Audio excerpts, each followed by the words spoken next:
वस्सलातु वस्सलामु अला मन काना नबिय्यु आदमु बैनल माइ वत्तीन। क़ाल अल्लाहु तबारक व तआला फ़िल क़ुरानिल मजीद वल फ़ुरक़ानिल हमीद वअतसिमू बिहब्लिल्लाहि जमीअन वला तफ़र्रक़ू। सदक़ल्लाहुल अज़ीम, सदक़ा सादिक़ुल मस्दूक़ अलैहि सलातो व तस्लीम।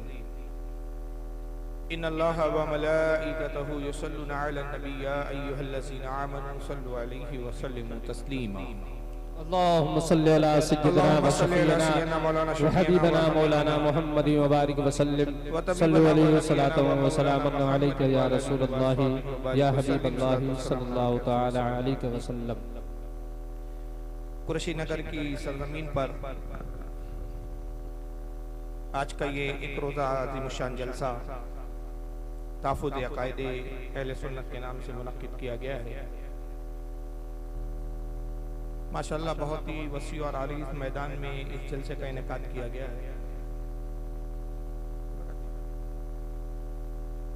और मैं देख रहा हूँ कि जहाँ तक निगाह जा रही है एक कसीर मजमा इस वक्त मेरे रूबरू मौजूद है।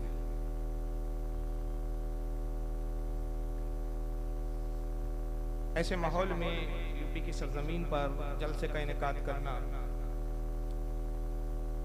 कि जिस वक्त हम बड़े पुरफितन माहौल से गुजर रहे हैं, पूरी दुनिया में ही इस वक्त मुसलमान परेशान हाल है। फिर हिंदुस्तान की बात ले लें तो हिंदुस्तान में भी जिन हालात से मुसलमान गुजर रहा है, जिन नागुफ्ता बिही हालात से सामना है हमारा, सारे हालात हमारे पेश नज़र है और बिलखुसूस यूपी की सरजमीन पर जो हालात है इस वक्त वो बहुत ही दुश्वार कुन हालात से मुसलमान गुजर रहे हैं। ऐसी सूरत में एक ऐसा जलसा लेना कि जिसमें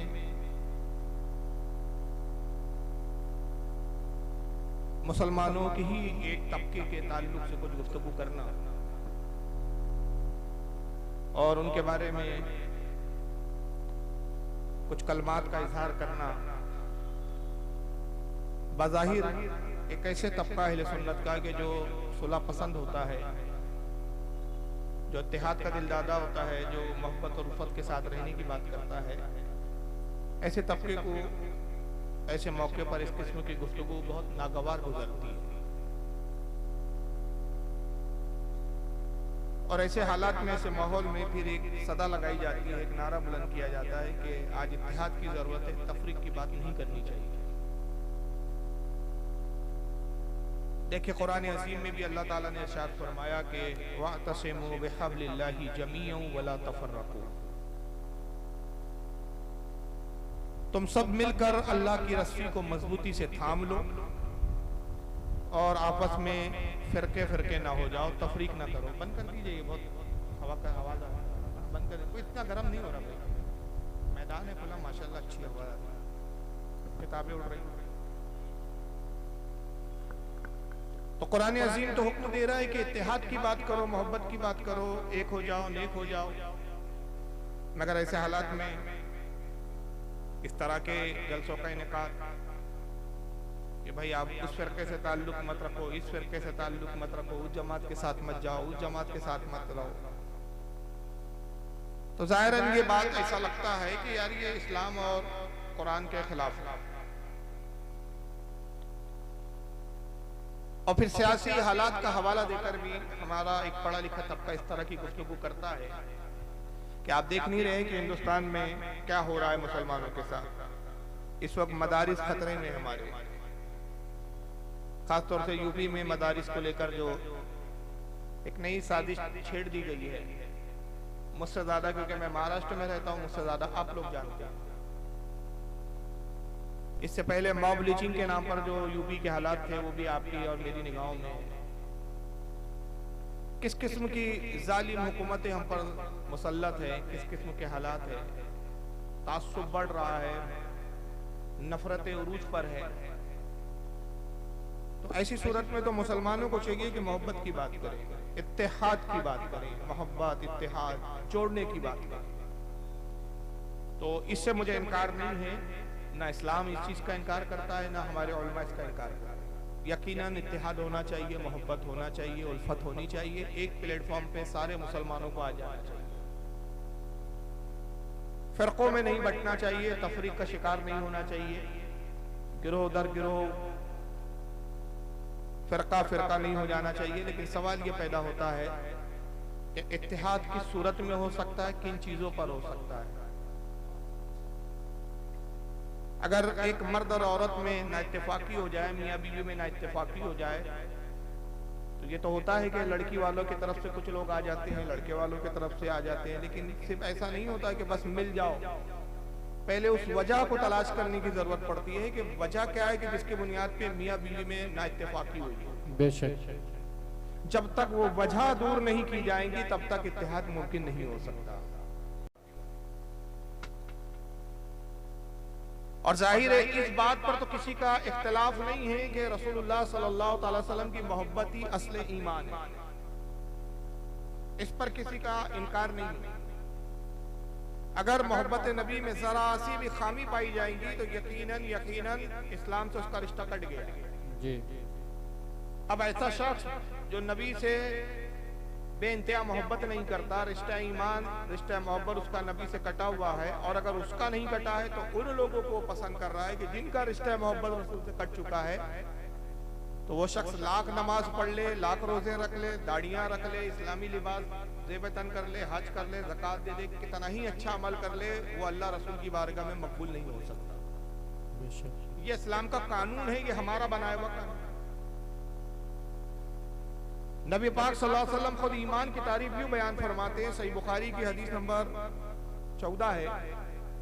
अनस इब्न मालिक से रिवायत है, और भी बहुत सारे सहाबा ने इसको रिवायत किया, लेकिन हज़रत अनस इब्न मालिक के अल्फाज ये है कि क़ाला रसूलुल्लाह सल्लल्लाहु अलैहि वसल्लम ला युमिनु अहदुकुम हत्ता कुना हब्बा इलैहि मिन वालिदिही व वलदिही वन नास अजमईन। आका ने कहा, लोगों तुम में से उस वक्त तक कोई मोमिन हो ही नहीं सकता, तुम में से कोई उस वक्त तक अहले ईमान हो ही नहीं सकता जब तक वो मुझसे अपने माँ बाप से ज्यादा, अपने बहन भाई से ज्यादा, अपनी औलाद से ज्यादा, अपनी अजीज व अकारीब से ज्यादा, दुनिया के तमाम लोगों से ज्यादा जब तक मुझसे मोहब्बत न करे वो मोमिन हो ही नहीं सकता। सुभान अल्लाह। ये ईमान की कसौटी नबी ने बताई, क्यों कि अल्लाह की पहचान बताने वाले रसूलुल्लाह है, अल्लाह की तौहीद समझाने वाले रसूलुल्लाह है, खुदा एक है ये पैगाम दिखाने बताने वाले समझाने वाले रसूलुल्लाह की जात है। अल्लाह मौजूद है, कायनात का खालिक व मालिक है, उसकी जात और सिफात का तारुफ जिस जात ने कराया है वो रसूल की जात है। तो रसूल से मोहब्बत किए बगैर, रसूल के वास्ते बगैर अल्लाह तक पहुंचा जा ही नहीं सकता। बेशक इसलिए ईमान की जो बुनियाद और कसौटी, जो निशानी, जो पहचान, जो सिंबल बनाया गया वो रसूलुल्लाह की मोहब्बत को बनाया गया। और सरकार ने वाज़ेह कह दिया कि अगर तुम मुझसे ज्यादा अगर अपने माँ बाप से मोहब्बत करते हो, मुझसे ज्यादा तुम्हें औलाद से मोहब्बत है, मुझसे ज्यादा तुम्हें अजीज व अकारीब से मोहब्बत है, तो तुम सब कुछ तो हो सकते हो, मुसलमान नहीं हो सकते, मोमिन नहीं हो सकते। औलाद से ज्यादा मुझसे मोहब्बत करो तब मोमिन कहलाओगे, बाप और माँ से ज्यादा मुझसे मोहब्बत करो तब मोमिन कहलाओगे। बस ये पैमाने की बुनियाद पर हम हर फिरके को, हर जमात को, हर मुसलमान को परखते हैं, और जिसको हम ये पाते हैं कि वो अल्लाह रसूल से इतनी मोहब्बत करता है कि औलाद भी कुर्बान करने के लिए आमादा हो, माँ बाप भी कुर्बान करने के लिए आमादा हो, रसूल की मोहब्बत और रसूल की शान और अजमत के सामने जर्रा बराबर भी कोई मुदाहनत ना करे, जर्रा बराबर भी कोई कंप्रोमाइज ना करे, तो हमारे नजदीक नहीं बल्कि अल्लाह रसूल के नजदीक वो मुसलमान होता है। और जो अल्लाह रसूल के नजदीक मुसलमान है वो हमारा भाई है, और जो इस कसौटी पे न उतरे वो हमारा भाई नहीं हो सकता। हम कहते हैं इत्तेहाद की जरूरत है, लेकिन वो प्लेटफॉर्म पहले देखना होगा कि किस प्लेटफॉर्म पर इत्तेहाद किया जा सकता है, वो बातें कौन सी है कि जिसकी बुनियाद पर इत्तेहाद किया जा सकता है, और उन बातों की तलाश की जरूरत है पहले कि वो कौन सी बातें हैं जिसकी बुनियाद पर आप और हम अलग अलग हो गए। वो कौन सी बुनियाद थी कि आपकी और हमारी मसाजिदें अलग अलग हो गई, वो कौन सी बातें थी, वो कौन सी चीजें थी कि जिसने तुम्हें एक नामजद कर दिया और हमें एक नाम दे दिया। तुम देवबंद कहलाए, हम बरेलवी कहलाए, तुम गैर मुकल्लिद कहलाए, हम अहले सुन्नत कहलाए। ये कौन सी वजूहात थी कि नामों में तब्दीलियां हो गई, घरों में तब्दीलियां हो गई, मस्जिदों में तब्दीलियां हो गई, रिश्तेदारियां जुदा हो गई। आखिर वो कौन से ऐब थे कि जिन अयूब ने, जिन ऐबों ने इन रिश्तों और नातों को मुनक़ते कर दिया और काट दिया। जब तक उसकी निशानदेही नहीं की जाएंगी और जब तक उसका इलाज नहीं किया जाएगा, इत्तेहाद कभी नहीं हो सकता। बेशक बीमारी के साथ मरीज को जिंदा नहीं रखा जा सकता। जान बचाना तो पहले बीमारी का इलाज करना पड़ेगा। आप कहें कि हम जीना तो चाहते हैं लेकिन बीमारी का इलाज नहीं करेंगे, तो आप बहुत बड़े अहमक हैं। जो बीमारी है, जिसकी बुनियाद पर जान का खतरा बना आया है, पहले बीमारी की जड़ पकड़नी पड़ेगी। वक्त कुछ ज्यादा नहीं है असल में, और थोड़े इंतजामात में कमियां हो गई, क्योंकि मेरे ख्याल से ये पहला प्रोग्राम है। हालांकि बहुत शानदार एहतमाम किया है, इतना बड़ा इज्तिमा, इतने लोगों को जमा करना, इतने बड़े मैदान में इंतजामात करना, लेकिन होती है कोताही और वक्त नहीं है कि मैं कुछ इंतजामात की तरफ तवज्जो दिलाता। जो स्क्रीन बड़ी अंदर थी वो बाहर होनी चाहिए थी, उसका केबल चाहिए था, तो कुछ नातिफ क्या कहना चाहिए, नॉलेज की कमी की बुनियाद पर इंतजाम नहीं हो सके कि मैं स्क्रीन पे कुछ चीजें दिखाऊं, और वक्त भी उतना नहीं है क्योंकि 10 बजे हमारी आखिरी परमिशन की हद है। हुकूमत की तरफ से बहुत सख्ती के साथ हमें ताकीद की गई है कि आपको 10, सवा 10, साढ़े 10, ज़्यादा से ज़्यादा 10:30 बजे जलसा खत्म कर देना है। तो तमीद को अब लंबा नहीं करूंगा, बात को ज़्यादा लपाऊंगा नहीं, बहुत शॉर्टकट कहूंगा कि ये भी अहले सुन्नत से थे, ये भी हमारे अपने थे, हमारे साथ रहते थे। लेकिन हुआ ये कि जिन शख्सियात को उन्होंने अपना बुजुर्ग समझा, उन्होंने कुछ ऐसी बातें उनसे सरजर्द हो गई, कुछ ऐसी किताबें ज़हूर में आ गई, कुछ ऐसा लिखने में आ गया कि जिन तहरीरों की बुनियाद पर अक्लमंदों ने, उस जमाने के अहले फहम ने, उस जमाने के उलमा ने ये फैसला किया कि रसूलुल्लाह की शान में तौहीद है, और सिर्फ छोटा सा मुतालबा किया गया, ज्यादा बड़ा मुतालबा नहीं कि इन किताबों को वापस ले लो, तौबा कर लो, बात खत्म, आप हम फिर एक हो जाएंगे। लेकिन बड़े अफसोस की बात है कि वो किताबें जिनमें तौहीन थी रसूलुल्लाह सल्लल्लाहु अलैहि वसल्लम की, वो किताबें जिनकी बुनियाद पर फतावे लगाए गए थे, उन किताबों की एक इबारत बदलने को गवारा नहीं किया गया, एक इबारत बदलने के लिए लोग तैयार नहीं हुए। उन्होंने उम्मत में तफरीक को पसंद किया, उम्मत में बंटवारे को पसंद किया, उम्मत को गिरोह दर गिरोह होना पसंद किया, लेकिन अपनी किताब को माज़अल्लाह उन्होंने कुरान से, शायद कुरान के बराबर समझ रखा था, या कुरान की तरह समझ रखा था, या कुरान से ज्यादा समझते थे कि उसका एक इबारत का एक हर्फ भी बदलने के लिए तैयार नहीं। मगर आज वही लोग सबसे ज्यादा इत्तेहाद और मोहब्बत की बात करते हैं। हाथी के दांत दिखाने के कुछ और खाने के कुछ होते। वो आज हालात का रोना रो के कहते हैं कि मुसलमानों को एक होने की जरूरत है, मगर इस बात पे नहीं करते कि जुदा क्यों हुए थे साहब, वो तो बताइए।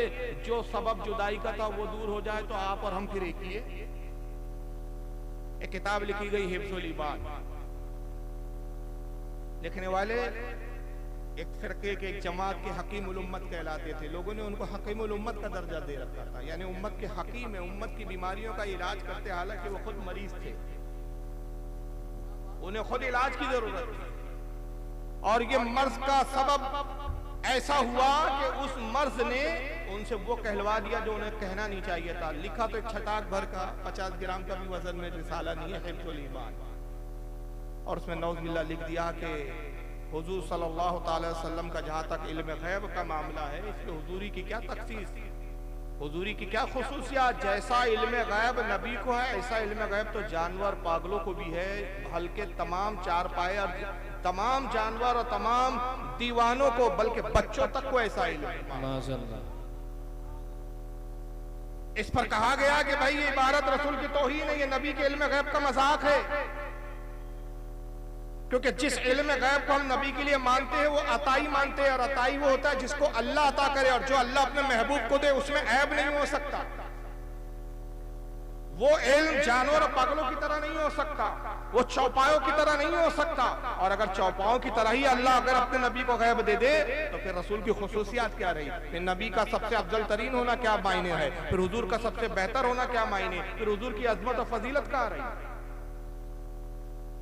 उन्होंने इसमें दो बातें की, एक तो इल्म गैब का इनकार किया, पहले इसमें यह पहलू है कि रसूल को इल्म गैब ही नहीं है, और दूसरा ये कि अगर है भी तो जानवर और पागलों के मिसल है। यानी उन्होंने ये तो तस्लीम किया कि कुछ हद तक जानवर और पागलों का भी इल्म है, दीवानों का भी इल्म है, मगर रसूलुल्लाह के लिए बेहतरीन, अफसल तरीन, आला किस्म का इल्म गैब मानने के लिए तैयार नहीं।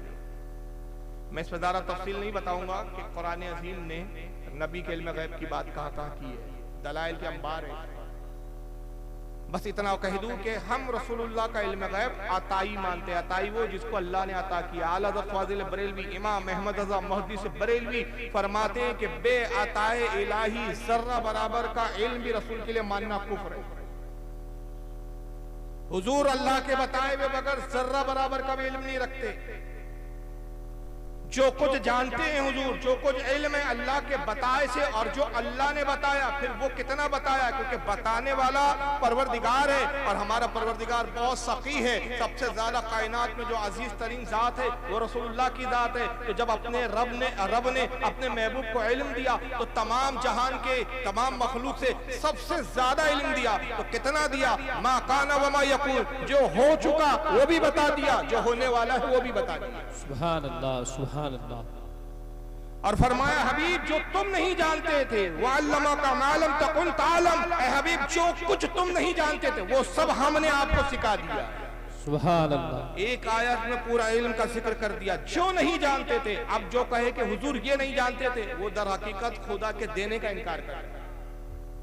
अब तो कह रहा है जो आप नहीं जानते थे। अच्छा, हुजूर जो नहीं जानते थे अल्लाह ने दे दिया, और ये कहता है हुजूर को ये नहीं पता था। माअज़ल्लाह, यानी नबी से बढ़कर ये इल्म गैब का दावा कर रहा है। तुझे कैसे पता चला कि नबी को ये नहीं पता था? ये तुझे कैसे पता चला? तो ये ऐलान करके, ये दावा करके तो खुद इल्म गैब का दावेदार हो गए। मैं सिर्फ एक हदीस सुना के आगे बढ़ जाऊंगा, फिर दूसरी बातें अर्ज करनी है। अल्लाह के नबी सल्लल्लाहु ताला अलैहि वसल्लम सफर में एक जंग से लौट रहे हैं। आप एक जगह आपने हुक्म दिया कि यहाँ पड़ाव डाला जाए, आराम किया जाए। सरकार सल्लल्लाहु अलैहि वसल्लम की ऊँटनी गुम हो जाती है। आका ने फरमाया जाओ मेरी ऊँटनी को तलाश करो, देखो कहाँ है मेरी ऊँटनी। बस ऐसे ही वाकयात होते जिसकी बुनियाद पर हमारा फरीक मुखालिफ रसूल के इल्म गैब का इनकार करता है। भाई अगर हुजूर को मालूम था तो ऊँटनी ढूंढाने के लिए क्यों भेजा? हुजूर को इल्म गैब था तो नबी की बीवी हजरत आयशा पर तोहमत लगी। हुजूर ने अपनी बीवी की पाकी की बात क्यों नहीं की? खामोश क्यों रहे? वही का क्यों इंतजार किया? हजरत आयशा उम्मुल मोमिनीन का हार गुम हो गया तो नबी ने क्यों नहीं बता दिया कि हार कहाँ रखा हुआ है? इस तरह के सवालात पैदा करके ये बताना चाहता है कि नबी को इल्म नहीं है। मगर मैं पूछता हूँ कि इन वाकयात में ये कहाँ है कि किसी साहबी ने हुजूर से हार पूछा और हुजूर ने कहा मैं नहीं जानता? इस वाक्य में है कहाँ जनाब? नबी की शान ये होती है कि वो उस वक्त तक कहता नहीं है जब तक रब उसको हुक्म देता नहीं है। सुभान अल्लाह। जानता सब है हमारा रसूल, मगर अल्लाह के हुक्म का मुंतजिर होता है। यहां भी जानते हैं हुजूर, मगर साहबा से कहते जाओ ऊँटनी तलाश करो। क्यों? क्योंकि दुनिया दारुल असबाब है,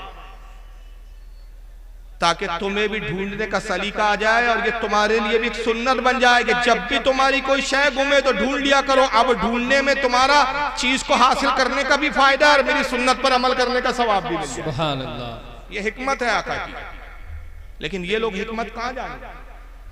साहबा ऊँटनी ढूंढने निकले तो कुछ मुनाफिकीन थे, उसी जहनियत के लोग जो आज इस जहनियत के लोग पाए जाते हैं। ये एक जगह जमा हो गए और इन्होंने कहना शुरू कर दिया, लीजिए बोले मोहम्मद तो आसमान की खबरें देते हैं, जन्नत की खबरें देते हैं, लेकिन मोहम्मद को यही नहीं मालूम कि ऊँटनी कहाँ है।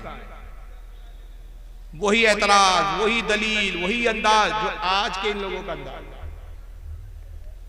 अगर मोहम्मद सल्लल्लाहु अलैहि वसल्लम को इल्म गैब है, हुजूर अगर छुपी हुई चीजों को जानते हैं तो अपनी ऊँटनी के बारे में नहीं जानते। और जब कहते हैं कि फरिश्तों को देखता हूं मैं, जन्नत को देखता हूं मैं, जन्नत की हूरें मेरी निगाहों के सामने, जन्नत के मलक मेरी निगाहों के सामने, जन्नत के फलों को देखता हूं, दरख्तों को देखता हूं, ऊँटनी नहीं पता मोहम्मद सल्लल्लाहु अलैहि वसल्लम। पता चला कि मोहम्मद गैब नहीं जानते। एक साहबी हज़रत ज़ैद इब्न अरकम रज़ियल्लाहु ताला अन्हु ने बात सुन ली, हुजूर से शिकायत की, या रसूलल्लाह कुछ मुनाफिकीन का टोला खड़ा हुआ है और वो कह रहा है कि हुजूर गैब नहीं जानते। आपने फरमाया बुलाओ उनको। हो गए, कहा चलो रसूलल्लाह बुलाते। आका जलाल में आया फरमाया, क्या तुम ये कहते हो कि मुझे गैब का इल्म नहीं, मैं छुपी बातों को नहीं जानता? बाखुदा मेरे रब ने मुझे इल्म दिया, मगर मैं रब के हुक्म का पाबंद हूँ, हिकमतों के तहत खामोश रहता हूँ, हिकमतों के तहत मैं बात कहता हूँ और कभी खामोशी इख्तियार करता हूँ। बाखुदा मैं जानता हूँ कि मेरी ऊँटनी इस वक्त कहाँ है। जाओ फुला वादी में देखो, फुला वादी में झाड़ियाँ हैं, उन झाड़ियों के दरमियान में मेरी ऊँटनी है जो उन झाड़ियों को खा रही है। सुभान अल्लाह, सुभान अल्लाह। वादी का भी पता बता दिया, झाड़ियों का भी पता बता दिया, और न सिर्फ झाड़ियों का पता बताया, ऊँटनी किस काम में मशगूल है वो भी बता दिया। अब सहाबा किराम गए और जाने के बाद इन मुनाफिकीन से कहा चलो तुम भी साथ में चलो, हमें यकीन है कि हमारे नबी ने जो बताया वैसा ही होगा।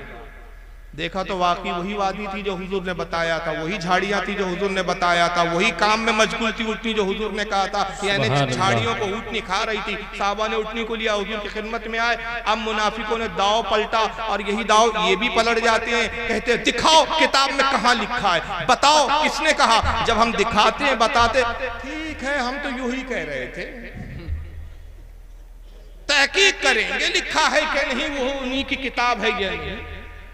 अरे भाई तहकीक के मायने ये है कि देख लो, देख लिया तब तहकीक खत्म हो गई, देख लिया जान लिया तो तहकीक खत्म हो गई। यहाँ नहीं, अभी तो और तहकीक करेंगे हम। तो वही मुनाफिकीन ने कहा, और क्या कहा उन्होंने, ऐ मोहम्मद आप तो खामों का इतना संजीदा हो गए, हम तो हंसी मजाक कर रहे थे, हमने तो हंसी मजाक में ऐसा कह दिया, हमारा मतलब ये थोड़ी था कि आप कुछ नहीं जानते। कुरान अजीम की आयत करीमा नाज़िल, पारा नंबर 10 सूरह तौबा आयत 65 और 66। वला इन सअलतहुम ला यक़ूलुन्ना इन्नमा कुन्ना नख़ूदु व नलअब। रब फरमाता है महबूब अब ये जरूर यही कहेंगे, अब अगर तुम इनसे पूछोगे कि ऐसा क्यों कहा तो ये जरूर यही कहेंगे हम तो हंसी मजाक में कह रहे थे। हंसी में बोल दिया, ऐसे ही बोल दिया, मजाक मजाक में बोल दिया, कोई संजीदगी के साथ नहीं बोला। कुल बिल्लाहि व आयातिही व रसूलिही कुंतुम तस्तहज़िऊन। ए महबूब फरमा दीजिए इनसे कि क्या तुम अल्लाह की आयतों का मजाक करते हो, रसूल से मजाक करते हो? जरा अपना अंदाज तो देखो, आयतों का मजाक कर रहे हो, नबी के मोजिज़ों का मजाक कर रहे हो, रसूल से मजाक कर रहे हो, अल्लाह से मजाक कर रहे हो। ला तातज़िरू कद कफरतुम बादा ईमानिकुम। अब बहाने न बनाओ, तुम काफिर हो गए ईमान लाने के बाद। बेशक बेशक। तो पता चला कि ये फैसला इमाम अहमद रजा का नहीं है कि जो नबी के इल्म गैब का इनकार करे, ये परवरदिगार आलम का फैसला है कि जो नबी के गैब का इनकार करता है वो ईमान लाने के बाद काफिर हो जाता है। सुभान अल्लाह। तो जब ईमान लाकर काफिर हो गया तो ईमान वालों से दोस्ती कैसे हो कि इसने तो अपना फिरका बदल लिया, अपनी जमात बदल ली, अपना मजहब बदल लिया, अपना सब कुछ बदल लिया। अब अगर वो इत्तेहाद चाहता है तो तौबा करके लौटना पड़ेगा, तौबा करेगा लौटेगा तभी तो गले लगाया जाएगा। बेशक बेशक। कहेगा मैं निकल तो गया हूं लेकिन फिर भी इत्तेहाद चाहता हूं। यह है पहली बुनियाद इख्तिलाफ की। हालांकि ऐसे हालात में हम इन चीजों को छेड़ना नहीं चाहते। क्यों छेड़ने की जरूरत पड़ रही है, क्यों मुझे बुलाया गया, मैं क्यों टेबल पे किताबें लाया हूं? ऐलान कर दूं कि मैं सुबह 7 बजे यहां से निकलूंगा, पूरी रात जागने का आदी हूं, चाहे जलसा हो चाहे ना हो, घर पे भी मैं फजर के बाद ही सोता हूं। जो शख्स को, जिस किसी को कोई भी शक शुबा, कोई भी सवाल करना हो, बस यहीं ठहरा हूं, कयामगाह भी पास ही में, तशरीफ ले आए, पूरी रात में उसके साथ बैठ के गुफ्तगू करने के लिए तैयार है। सुभान अल्लाह। बहुत संजीदगी के साथ हम इंशाअल्लाह बात करेंगे, मगर ये कि आप वादा करें कि जब समझा दिया जाए तो उसको मान लेंगे। ये नहीं कि रात भर पढ़ाया है कि राम और सीता जो है मियाँ बीवी थे, सुबह पूछा क्या हुआ था, बहन भाई थे। ये हालत नहीं होनी चाहिए। ये एक पहली बुनियाद मुख्तसर वक्त में मुझे बताना। एक दूसरी किताब लिखी गई तहज़ीरुन नास, ये है मेरे हाथ में, छोटी सी, छोटी छोटी किताबें लिखी गई, मगर ऐसे कुफ्र लिख दिए गए जो कयामत तक उम्मत के लिए बवाल बने हुए, उम्मत के लिए फितने का सबब बने हुए। मौलवी कासिम नानतवी थे जिन्होंने दारुल उलूम देवबंद की बुनियाद रखी। लोगों ने कहा कि भाई बहुत बड़ी खिदमत की इन्होंने उम्मत के लिए, भाई इतना बड़ा मदरसा खोल दिया, इतने उलमा पैदा हो रहे हैं, इतने आलिम व फाजिल निकल रहे हैं उस मदरसे से। भाई आलिम फाजिल है, गलती कैसे हो सकती है? मगर वो भूल जाते हैं कि दुनिया में सबसे पहला गलती करने वाला भी आलिम था, और वो भी बच्चों और इंसानों को पढ़ाने वाला नहीं, फरिश्तों को पढ़ाने वाला। सुभान अल्लाह। इब्लीस लाइन, और वो भी नबी के मुकाबले में अड़ा था। खुदा का इनकार वो भी नहीं कर रहा था, गुस्ताखी उसने भी नबी की थी, ये भी नबी की गुस्ताखी कर रहे हैं। बेशक तहज़ीरुन नास लिखी और इसमें लिखा गया कि भाई हुजूर सल्लल्लाहु अलैहि वसल्लम अगर खातमुन नबीन है, आखिरी नबी है, तो वो इस मायने में कि हुजूर सबसे आखिर में आए। ये जो अवाम का ख्याल है कि जमाना आखिरी है, ये सही नहीं है। दर हकीकत हुजूर खातमुन नबीन मर्तबे के एतबार से, मकाम के एतबार से, हुजूर को जो मकाम मिला ऐसा दर्जे वाला, ऐसा मकाम वाला, इसी फजीलत वाला, इसी अजमत वाला नबी नहीं हो सकता। मगर हुजूर के बाद नबी पैदा हो सकता है। अब हुजूर के बाद जो नबी आएगा वो हुजूर के लेवल का नहीं होगा, हुजूर से कम दर्जे का होगा। माज़अल्लाह, अस्तग़फिरुल्लाह।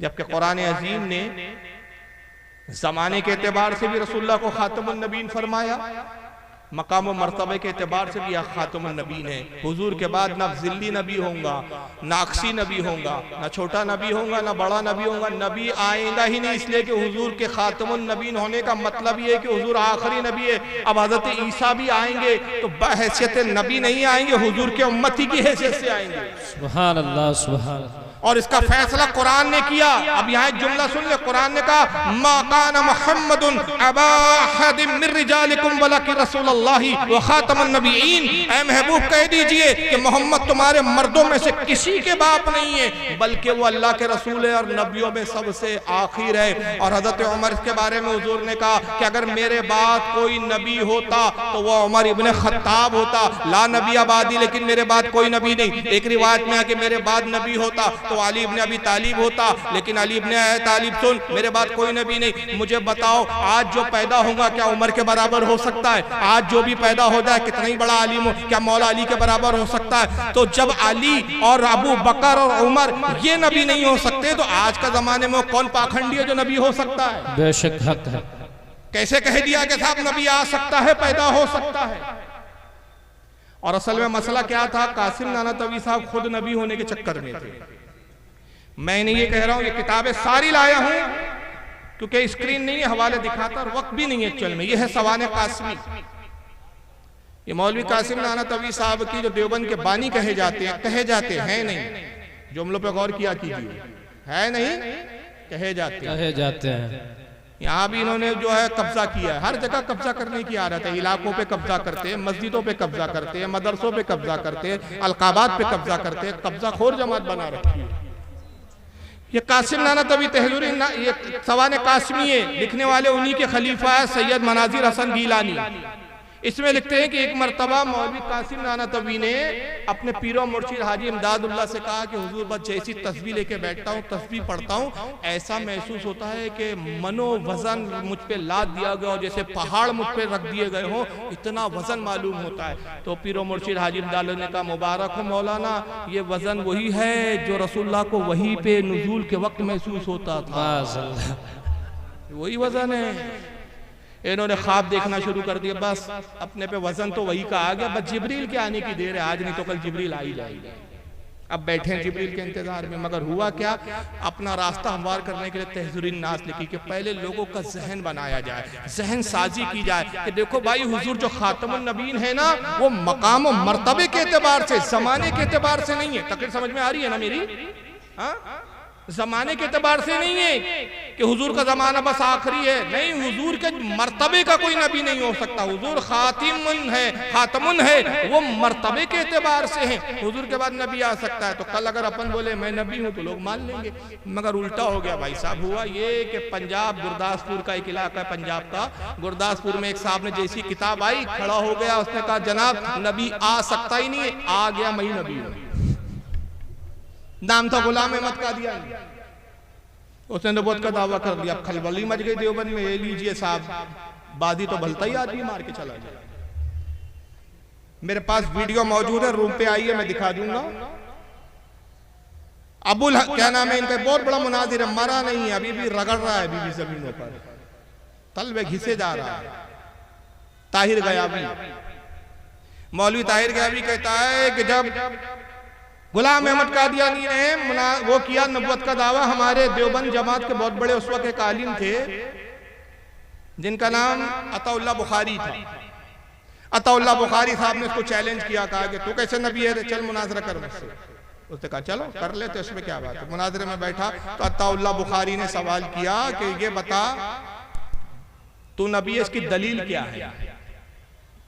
ये इनके मुनाजिर है साहब।